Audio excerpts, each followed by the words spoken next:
Apa makna dari Islam? Selamat terus, patuh terus. Oh, terjadi khilaf. Misalnya nih ada teman kita non muslim nih, dia mau masuk Islam, lalu dia tanya kepada kita, Pak, saya mau masuk Islam tapi saya ada sedikit keraguan, bisa nggak Bapak jelaskan apa arti Islam? Simpel aja Pak, jangan ribet-ribet, biar meyakinkan saya untuk mengucapkan la ilaha illallah. Kira-kira kita jawab apa? Apa jawaban kita? Islam itu, apa Islam itu? Waduh, kayaknya nggak jadi dia masuk Islam kalau begini. Orang Islam aja bingung. Islam satu kata, menyerah. Itu Islam, menyerah. Silakan baca tafsir Tabari ketika beliau menjelaskan surat Al-Baqarah ayat 128 itu. Islam artinya menyerah. Saya akan berikan analogi sederhana. Apabila seorang tentara kehabisan peluru, terkepung, lalu dia melihat kekuatan musuhnya tidak seimbang dengan kekuatan dia, maka dia letakkan senjatanya dan dia mengangkat bendera putih seperti ini. Artinya apa? Menyerah. Apa yang terjadi berikutnya? Musuhnya akan memberikan sepasang borgol, lalu mengatakan pakai borgol ini. Kira-kira dia pakai nggak dia? Dia pakai. Loh, tapi kan itu membelenggu Pak. Ustadz, dia sudah menyerah. Itu konsekuensi dari dia menyerah. Lalu musuhnya memerintahkan dia untuk berjalan sampai ke penjara mereka, dan si musuh asik-asik naik jeep mereka. Kira-kira dia protes apa enggak? Enak aja, gue jalan kaki, lo jalan kaki dong. Enggak, dia tidak akan protes. Kenapa? Karena dia sudah menyerah. Lalu ketika sampai di penjara, ketemu dengan Pak Sipir, kata Pak Sipir, tanggalkan pakaian Anda dan pakai baju penjara ini. Karena kan biasanya orang yang masuk penjara disuruh buka baju dan diberikan kostum penjara. Iya apa enggak? Iya enggak? Pengalaman dulu gimana nih? Loh, pengalaman teman mungkin, bukan pengalaman Anda. Jangan tersinggung hadirin yang dirahmati oleh Allah. Ternyata pakaiannya itu enggak banget deh. Modelnya jelek, size-nya kebesaran, kita biasa pakai M, size-nya XL. Kira-kira kita akan pakai atau kita akan protes? Kita akan pakai. Kenapa? Karena menyerah. Lalu begitu masuk ke dalam penjara, ternyata pola hidup di penjara berbeda dengan pola hidup kita sebelumnya. Biasa kita bangun jam 8 pagi. Di penjara jam 4 pagi udah diketok-ketok sama Pak Sipir. Kira-kira kita akan tarik selimut kita dan terus tidur sampai jam 8 atau kita akan bangun? Kita akan bangun. Kenapa? Karena Anda sudah menyerah. Ternyata menu makanan penjara monoton, gak ada yang enak. Kira-kira kita akan protes, ini chefnya siapa sih ini? Atau kita akan makan? Kita akan makan. Kenapa? Karena itu konsekuensi menyerah. Hadirin, itulah Islam.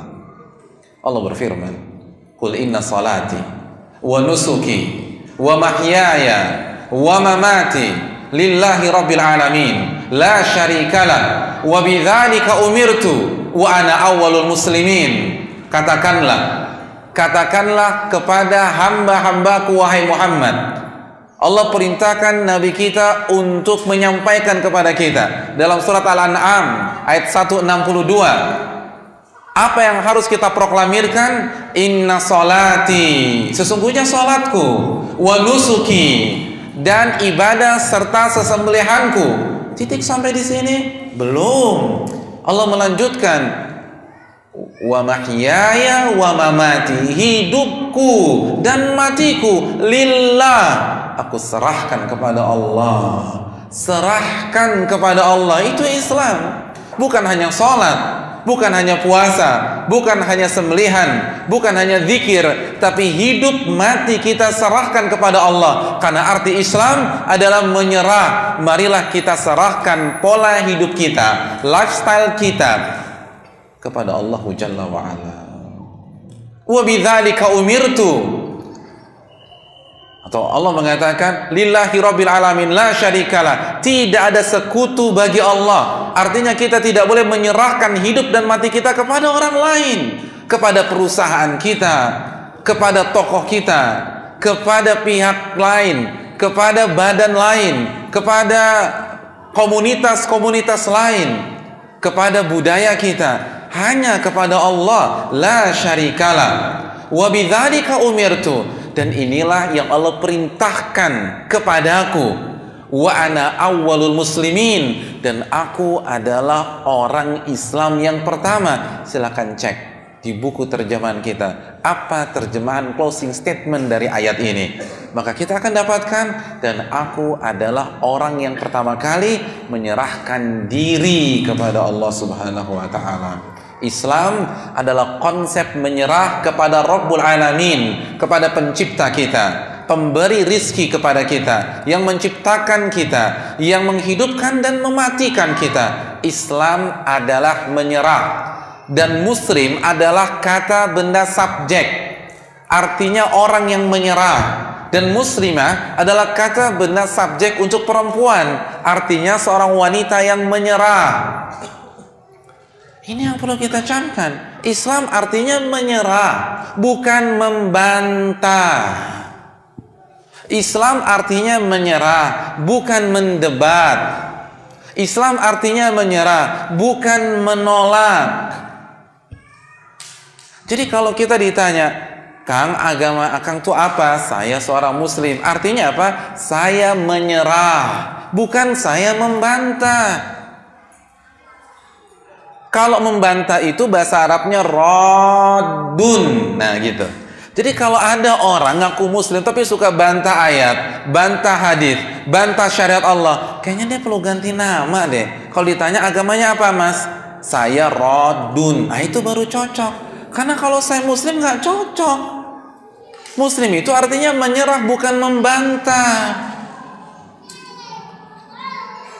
Silakan buka buku bahasa Arab dan buka buku tafsir. Yang namanya menyerah itu nggak membantah.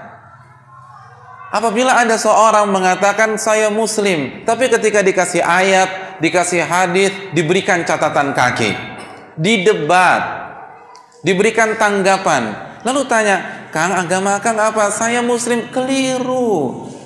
Dalam bahasa Arab itu dinamakan mu'tarid, orang yang suka menyanggah. Caranya diganti, agama Akang apa? Saya mu'tarid. Nah itu cocok. Kalau muslim nggak cocok. Muslim artinya menyerah, bukan membantah, bukan memberikan catatan kaki, bukan mendebat, bukan menyanggah, bukan durhaka, bukan menolak. Ini dikasih ayat, sudah jelas ayatnya, masih ditolak juga. Masih ditolak juga. Menolak dalam bahasa Arab itu rafid. Jadi kalau ditanya harusnya dikatakan saya ini rafid Pak Ustadz. Kalau artinya apa? Suka nolak. Nah gitu. Karena kalau muslim nggak cocok.